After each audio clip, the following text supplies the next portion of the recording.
It's hard to know what mysteries the internet will become fascinated with next. Mysteries can be lost media, sending people down a strange rabbit hole to weird YouTube channels that demand explanation. Some of these mysteries are never solved. Thankfully, these internet mysteries have an explanation though. Number 10. Some of the creepiest internet mysteries are the ones that could have real-world consequences. Unfortunately, those mysteries are also the ones that could do the most damage when investigating.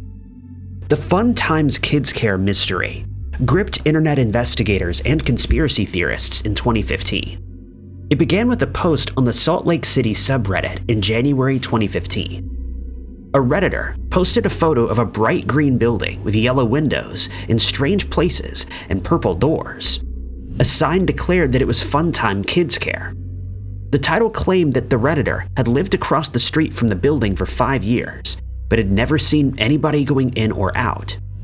Some locals backed up the claim, describing the building as creepy, and also admitting they had never seen any children attend the daycare. Others claimed it was just a normal daycare, albeit one that might have gone downhill in recent years. But the top comment on the thread made people certain that there was more to this than just a strange building. It read, "I'm going to advise you guys to stop looking into this place." Soon, theories about what the building actually housed began to spread. They ranged from a CIA black site to a money laundering scheme to something even more sinister. Some people took the time to contact the daycare owner and posted details about the individuals associated with the company. Even though this material was all available online, admins in this subreddit believed this might constitute doxing and shut down the thread. That only made the conspiracy theorists more certain that something was going on at the daycare that people didn't want the world to know about. Conversations about the mystery moved to other subreddits dedicated to conspiracy theories, and some 4chan threads were even set up to discuss the creepy building. One anonymous user even took photos of the inside through gaps in the windows. Most windows were covered by what looked like pages torn out of coloring books. Another commenter claimed to know someone who had broken into the building and claimed it was just as creepy on the inside. In one room, there was a single chair facing a TV monitor that played CCTV from another room. News of the strange mystery spread to local media outlets and even larger outlets like Vice. Journalists were now also attempting to contact the daycare owner, who refused to comment as he was tired of the attention. The attention had resulted in people going to visit the site in person to peer through the windows, which was obviously concerning considering children used the premises. Eventually, authorities got involved and confirmed this was just a normal daycare. Number 9. The Panchico mystery began with a simple post on 4chan's music board. It would take dedicated investigators almost 4 years to solve. In July of 2016, a 4chan user posted the image of a CD they had picked up at an Oxfam charity shop. It was an EP for a band they'd never heard of before, but the manga-style drawing of a girl on the cover had intrigued them. They expected the CD's main track, death metal, to be some kind of noise pop. When they took it home, they found it was lo-fi indie rock, best described as shoegaze. The music wasn't bad, and they wanted to find out more about the band that had created it, but there was no information about Panchico online. The names of the band members were listed on the CD: Owain, Andy, Sean, and John. Other than that, there was no information about the men who had made the track. The fan turned to 4chan in hopes of finding more answers, but nobody there had heard of the band either. They guessed that the band's name might have been a misspelling of the word Panchico, a popular Japanese arcade game, but that didn't offer any leads to follow up on. There was some distortion in the track, and the fans debated whether this was actually intentional or was the result of a bad copy. This was also an avenue of investigation that went nowhere. The mystery spread across the internet. The song was uploaded to YouTube, where a new group of fans found it, but the new attention wouldn't bring any new leads.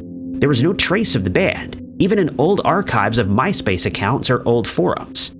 Some people suspected that Panchico had never existed. They believed the entire album had been created by the original 4chan user who uploaded the track. Others thought this might be a publicity stunt for a soon-to-be-announced ban. Determined to prove them wrong, an internet sleuth identified the Oxfam shop where the CD had been donated. The barcode on the album indicated it had been donated in Sherwood, Nottingham. With the location, they looked through Facebook in search of an Owain from that area. That finally brought results.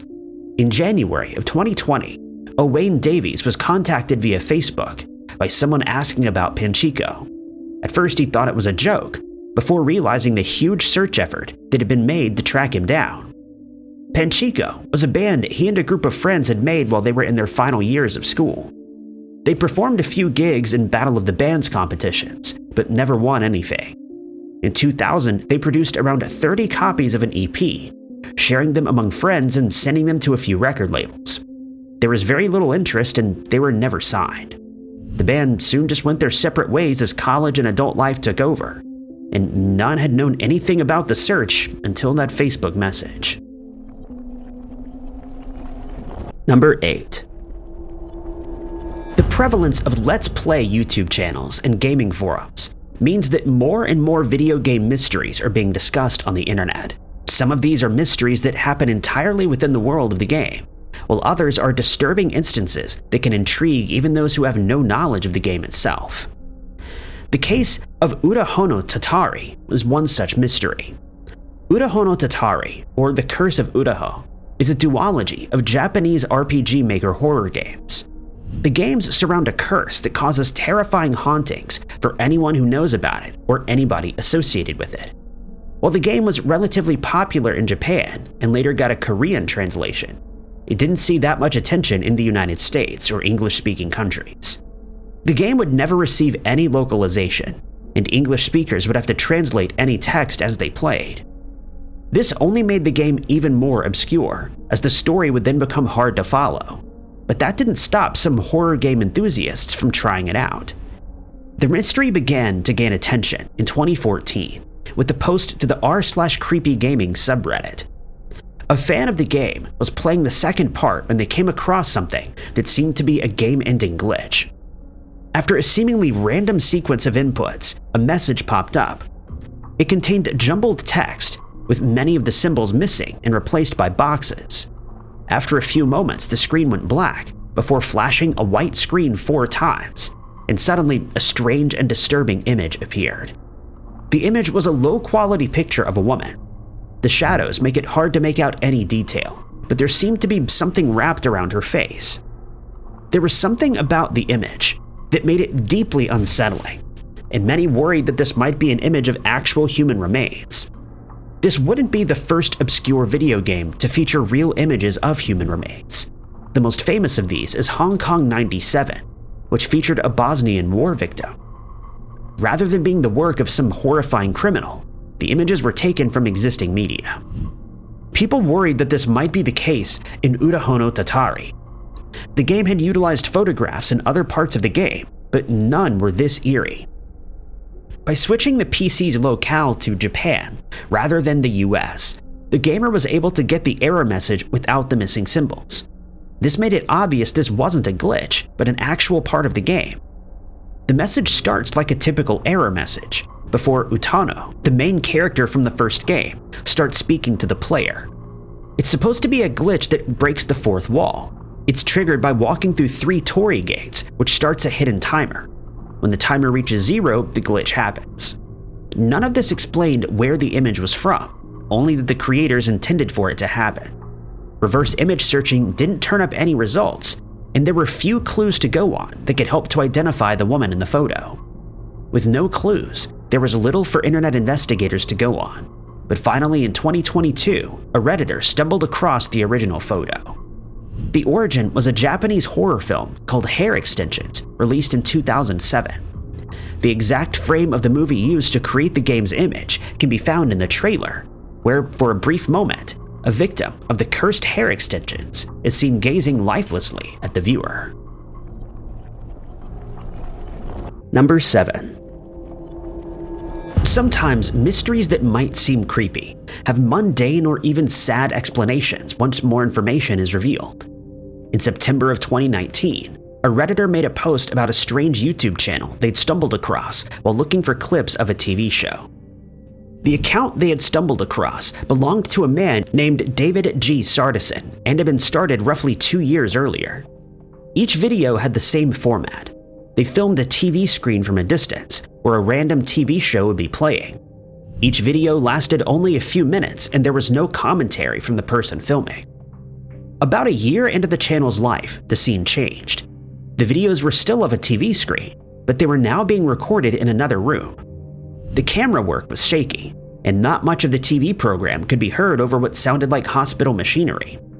There was still no information about the person filming. The video titles simply gave the show that was being recorded and the date of the recording.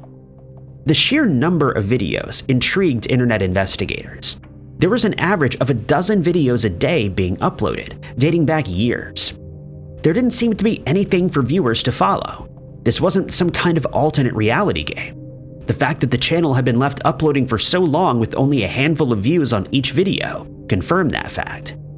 There was something about the videos that some people found unsettling. The number of videos that were being uploaded every day seemed to indicate that this person had dedicated their life to the channel. Internet investigators wanted to figure out who David was, and if possible, why he was doing this. An Instagram account suspected of being run by the same person was found. This only made the mystery appear even creepier. Some of the descriptions in the videos focused on the physical appearances of women in the footage. The Instagram account also focuses on women with screenshots of TV footage. There were also some clues to David's locations in his videos. Among the episodes of popular TV shows were clips from the local news, which indicated he was in Toronto or Detroit. Unfortunately, that didn't help to solve the mystery. A popular and simple explanation was that David was bedbound for health reasons. The early videos seemed to be recorded from a bed in a house, and his condition had apparently gotten worse, leading to his being hospitalized. Some commenters shared that if they had the chance to do this sort of thing when they'd been in the hospital, they would have done it too. Only a few months after David's channel was discovered by internet investigators, he suddenly stopped posting. There was nothing special about David's final video, but it attracted many views as people commented asking for updates. Some hoped that he had gotten better and no longer had a need for the channel, but unfortunately that wasn't the case. An obituary was published in the Ottawa Citizen for David Glenn Sardison. Number 6. Many unusual and potentially disturbing things have been spotted on Google Maps. Cars submerged in lakes have been spotted from the air, solving years-old missing person cases. Some potentially disturbing images have innocent answers, while others remain more sinister. In early 2015, a strange scene spotted on Google Maps started to go viral on social media. People shared conspiracy theories about mysterious messages seen from satellite images, while others worried something terrible may have taken place. The word "help" was written countless times in large letters in a rail yard in downtown Los Angeles. The largest of these messages was almost 10 meters in height, but it was surrounded by many more, as well as words like federal and LAPD. Each letter was constructed from pipes or large pieces of wood. The strange messages were located at a Union Pacific Railway yard, only a short distance from Dodger Stadium. The people who first spotted the messages were immediately concerned. This wouldn't be the first time that people had written cries for help in the hopes that they would be seen from above, but usually those are first noticed by helicopter pilots or something similar. It can take years for anything to be spotted from Google's satellite images. In fact, the signs had apparently been visible on Google since 2023 and had gone unnoticed. Even though they were apparently years old, this didn't stop people from believing something sinister might be happening at the rail yard. This area of Los Angeles is notorious for some disturbing criminal activity, where people are forced into work against their will. The fact that it's located in a railway yard encouraged many to believe this was where victims of organized crime rings were being transported to and from. The LAPD was contacted by a concerned citizen and visited the rail yard to see what the situation was. Another social media user also visited, filming his experience to show the internet what the signs looked like from the ground. he found that there were many homeless people living in the surrounding area. A fence was supposed to close off the rail yard, but he found an easily visible hole that allowed access. This was apparently where the message writer was going in and out of. According to the homeless people in the area, the messages were written by another homeless man. He'd been doing this for years, and some signs could be seen from the side of the road. The police confirmed this story. They claimed to have spoken to the man in question many times, and each time he refused mental health assistance or housing. In a statement, the police claimed they had conducted an extensive investigation into the location and found no evidence of suspicious activity. Number 5. For many people, it's second nature to be skeptical about things advertised online. Often the only thing that cautious buyers have to go on is the reviews of other customers. When people started looking into a supposedly revolutionary new piano course being advertised on YouTube around 2020, they found reviews backing up the extraordinary claims, but also many more that said it was a scam. Any potential buyers were left wondering what the truth was and whether there was any substance behind some of the more disturbing claims. The Ridley Academy is a set of courses offered by Stephen Ridley. According to Ridley, he had traditional piano lessons for years as a child, but found them extremely frustrating. He studied finance at university and had a well-paying job at a bank before quitting to take up a career in music. The career apparently went well, with Ridley performing concerts around the world. According to his adverts, he now wanted to share what he had learned with the world. So far, there didn't seem to be anything out of the ordinary about Ridley's story, but his claims about this course left many people suspicious. Ridley claimed that with just 3 minutes of practice a day for a year, anybody could perform at the quality of a master pianist. His courses would utilize a revolutionary new method that he called the Ridley method, and it would cost around $2,000. The high price, strong claims, and Ridley's energetic personality caught a lot of people's attention. Some people were genuinely interested in the piano course, made even more accessible by a free webinar. Others wanted to know the real story behind Ridley's claims. Investigators found many unhappy customers. Ridley's webinars served as more as infomercials than anything actually educational. His supposedly revolutionary teaching technique was actually just a well-known phenomenon where 4 piano chords are used in a large number of pop songs. But the most disturbing of the claims was that the Academy was a recruitment tool for Scientology. Shortly before his courses began being advertised on YouTube, Ridley wrote a social media post revealing he had been practicing the religion for years. He also shared mental health resources linked to Scientology with some of his students.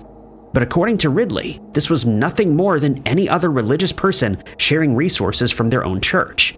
This overlooked the damage Scientology has done to many people, especially those with mental health struggles. Ridley insisted that his piano courses were not a recruitment tool for Scientology. The courses did use a lot of language that mirrored Scientology teachings, including the structured levels, but that didn't necessarily mean it was a recruitment tool. But one person involved in the Ridley Academy definitely was involved with recruiting people to Scientology, and that was Charlie Wackley, the public executive secretary of the Church of Scientology, London, who specialized in spreading the message of the organization. Shortly before the Ridley Academy took off, Wackley shared a post on Instagram about teaming up with Ridley to offer people help with their mental well-being and self-development. He was also one of the people who would follow up on webinar attendants who remained on the fence about signing up for the full course. Number 4. In July of 2024, a Redditor made a post on the Internet Mysteries subreddit about a strange YouTube channel they had stumbled across. Strange YouTube channels are a frequent subject of the subreddit, but something about Virtue Films made it stand out. This was a channel dedicated to perceived injustice, and it was one that Bob Dylan fans on the internet have heard about countless times. The Virtue Films YouTube channel has around 600 videos, which date back over a decade. Almost all the videos concern Bob Dylan, but this isn't the channel of a dedicated fan. Instead, most of the videos seemed to make the same accusation, that Dylan had stolen a song from a man named James Damiano. Video titles repeated themselves, with Bob Dylan's stealing of James Damiano's songs appearing frequently. Others made reference to people who seemed completely unrelated to the subject, like Elon Musk and Tom Brady. Some videos had titles and descriptions that referenced the James Damiano case, but the content was completely unrelated, like one video of a foot being submerged in bugs. YouTube can allow anybody to share their thoughts on anything, but there are many channels dedicated to obscure conspiracy theories that the channel owner has become obsessed with.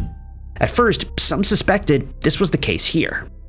Looking up anything about James Damiano refers back to this YouTube channel, making it harder to do any research. But when the mystery was cross-posted to the Bob Dylan subreddit, there was a lot of information to be found. James Damiano was a familiar name to those who'd been posting about the famous singer online for long enough. As far back as the 1990s, Damiano had been posting about his claims on the internet. It started off with Dylan's song Dignity, which Damiano claimed was stolen from his own song Steel Guitars. Investigations revealed there had been some contact between Damiano and Dylan in the past, but there was little evidence that the song had actually been stolen. Despite this, Damiano took the case to court. He put forward a supposed expert analysis of the two songs, which reduced the songs to a few notes and showed the similarities between the two. A more in-depth analysis of the two songs revealed that they weren't that similar at all. The melodies varied greatly, and they in fact seemed to be opposite of one another. There were also not enough similarities in the lyrics to suggest that one had been copied from the other. The judge dismissed the case, ruling that there were no actual facts to judge on, but one detail in the case seemed to have fueled Damiano's sense of injustice more than any other. During the case, he'd posted about it online, including sharing confidential documents. He was asked to stop this but continued, and it was argued that he was in contempt of court. Damiano interpreted this as a gag order, which might explain the many references on the channel to free speech and being silenced. Number 3. Unfavorable Semicircle was one of YouTube's biggest mysteries. Despite the channel itself only being online for a few years before being shut down, the mystery it laid out remained unsolved for 6 years before the creator themselves finally came forward. Unfavorable Semicircle was a YouTube channel that began posting in 2015. In just the first day of activity, it posted over 1,000 completely silent and very short videos. Over the next few months, many more videos would follow. All were relatively short, with little to see on screen. Some videos sound, including what sounded like a male voice saying the number 0 or 1, or the sound of a microphone being tapped. In July of 2015, a Reddit user stumbled across the channel. They found it extremely strange, and by now thousands of videos have been posted to the account, all without any real explanation. The account was posted to the unexplained photos and deep into YouTube subreddits.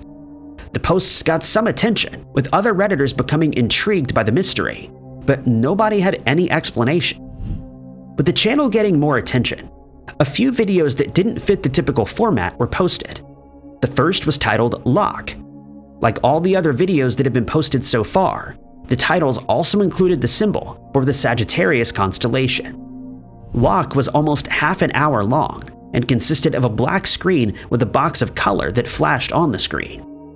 The video was extremely strange, with beeping, distorted noises, and the sound of the microphone being moved. The video convinced Redditors that there was something to be solved, and there were plenty of puzzles contained in the single video to be solved. The biggest revelation was that the 3 individual frames of the video could be put together to create a composite image. This would be a key part of the Unfavorable Semicircle mystery going forward. The image showed something round and distorted. Guesses ranged from a photo of Saturn to a recreation of MC Escher's hand with reflecting sphere. More videos would be posted, and in 2016, the channel got so much attention that it was featured on Atlas Obscura and the BBC. But shortly after these articles, the channel was suspended by YouTube for violating their terms of service. The mystery continued when a second channel was created. This was tied to the first through the Google Plus account, tied to the original Unfavorable Semicircle channel. This too would eventually be deleted, This time, though, the deletion was manual by the account holder himself. The last official update from the channel came in 2017, although for years after, accounts claiming to be the real Unfavorable Semicircle tried to continue the mystery. By 2020, even these had mostly faded, after a final post on the Google Plus account confirmed which accounts on other websites were real. Even without anything new to analyze, people continued to try to solve the strange mystery. New clues were found, including text hidden in images and Morse code found in audio. Many theories were put forward. The more extraordinary suggestion was that this was an alien or AI communication. Other theories were that this was someone trying to break YouTube through penetration testing. Finally, in 2022, the answer came on a Twitter account that had been silent up until that point. The account was designated as real by the Google Plus account years earlier, but had never posted anything. But now it revealed the truth. According to the Twitter account, Unfavorable Semicircle had started with two goals. The first was to reach 1 million views, which it hoped to achieve by posting as many videos as possible, and hoping each would get a small number of views. The second was to create a mystery that could fill the space left by the WebDriver torso. They had no plan when they started the channel. There was no story, and the channel's output changed depending on what the community engaged with. Number 2.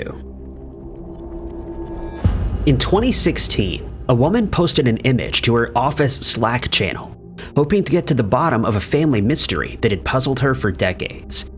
6 years later, after posts about the mystery went viral, an answer was finally found. The image in question was posted by Emily Charrett and was taken sometime in the 1990s. It showed Charrett and her older siblings posing for a photo. In the background, a cartoon played on an old TV. The woman captured a creature that looked like one of Santa's elves, apparently mid-sentence.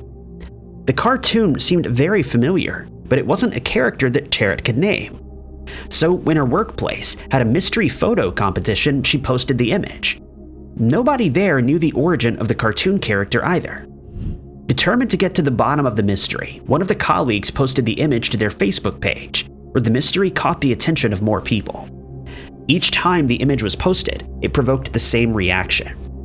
Some people were certain that the cartoon was familiar, but they couldn't put a name on it. Many suggestions were put forward. It looked like the work of former Disney animator Don Bluth, but the elf itself didn't match any character from any of his known works. A popular theory was that the man was from the TV show The Littles, but characters in that show had 5 fingers on each hand, while the mystery elf only had 4. People believed that it might have been a character from a Christmas movie, or that this was an old advertisement, which would have made it even harder to identify. Not long after the mystery first gained traction, a Tumblr user posted a comprehensive list of suggestions that had been put forward and ruled out. They included everything from the Disney film The Black Cauldron, to the Smurfs, to obscure Christmas movies. Over the years, posts about the mysterious elf would occasionally get traction, and each time the same suggestions would be put forward and ruled out. The mystery was put back into the spotlight in 2022 when a New Yorker writer posted the image and the mystery on his Twitter. One person created a neural network to scan over 50 hours of 90s TV commercials in hopes that this would solve the mystery, but unfortunately there was no luck. By this time, the mystery would catch the attention of YouTuber Blame It on Jorge. Jorge's YouTube channel specializes in lost media searches, and his audience of over 1.5 million followers meant the mystery would reach more people than ever before. One of those people was Josh Rastia from Wisconsin. Years earlier, Josh's brother Lucas had been trying to solve a mystery of his own. He was looking for an old cartoon the brothers had watched as children, and purchased many old VHS tapes to try to locate it. Among those was a compilation VHS box set that he'd purchased on eBay. The box set contained the old cartoon he was looking for, but also another that would finally solve the mystery. Josh recognized the mystery elf as a character he'd seen on one of the VHS boxes. After double-checking that they were the same character, he watched the movie, a 1991 Canadian TV movie called The Soulmates: The Gift of Light. Number 1. One of the strangest internet mysteries is the search for a piece of lost media about a children's TV show from over 20 years ago. Me and My Friends was the name of a show pitched to Nickelodeon in 1998. It featured 4 performers in large costumes depicting anthropomorphic animals. Animatronics were used in the heads of the costumes, and some hand puppets were used to depict smaller characters. The show was written and produced by Janice Burgess. Nickelodeon said they liked her characters, but rejected the show after watching the pilot. They opted to run Dora the Explorer instead. Burgess reworked her characters, and a new show was created. This time it utilized CGI animation, but stayed with the same basic premise of child characters having adventures in their backyards. This time, it would be picked up and run as the Backyardigans. The Backyardigans remained a popular show for children on Nick Jr. for years, but many who grew up with the show had no idea of the live-action original. Mentions of the show appeared on the Lost Media Wiki, but there was little information to go on. The company that produced the costumes in the show had released a few photos, and Nickelodeon Studios included a few seconds of footage in a compilation video created to celebrate the studio's anniversary. There was just enough information to prove that the pilot actually existed, but not much else. In 2017, a YouTube video about the piece of lost media sparked an interest on the internet. The investigation initially went nowhere, and the video was taken down after someone allegedly threatened someone involved in the show. But years later, there was renewed interest, and a group of sleuths worked together to crack the case. Anybody who was related to the show was contacted, including costume designers, storyboard artists, and producers. A few new photos and behind-the-scenes images were shared, but the actual footage remained elusive. At one point, admins from a wiki dedicated to the TV show seemed to stall progress in the investigation, but work continued. On 2 occasions, investigators were able to get in touch with people connected to the show, who confirmed they had footage of the pilot. One even revealed that they had footage of a rehearsal, but both refused to share the pilot, even for private viewing. It seemed as if the show would never be viewed again, but with little warning, an anonymous 4chan user uploaded the entire pilot in January of 2025. This was promptly re-uploaded to YouTube, and since then the original upload was taken down, presumably for copyright reasons. But there have been many more uploads, and the entire episode was saved to a Google Drive. Thank you guys so much for watching. If you liked this video, be sure to hit that like button. Also, don't forget to subscribe and click that notification bell to keep up to date with all of our future videos. But my name is Ty Knotts, and I'll catch you guys in the next one.